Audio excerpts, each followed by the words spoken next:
Barbara Milano ikinwento na nakarelasyon niya si Raffy Tulfo ng 3 taon.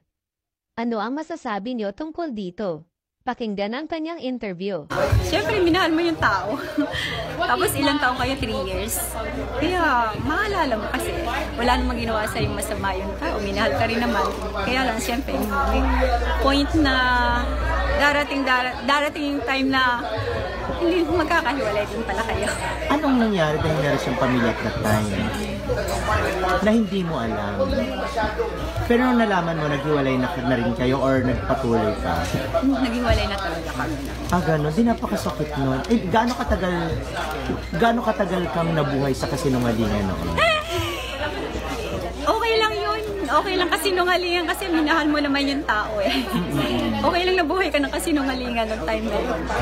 Ano natutunan mo during that experience?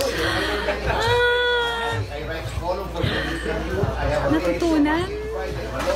Siguro alamin mo muna yung tunay na buhay ng tao. Kung meron siyang pamilya o wala. Kasi po hindi ko naman alam na may asawa siya ng talaga. Gaano kasakit yun that time? Siyempre masakit. Pag naalala ko yung mga pinagsamahan namin, lalo na yung kabutihan niyang binibigay sa pamilya ko, sa sarili ko. Kasi mabait naman talaga siya. Mula sa po naman matulungin talaga yung tao.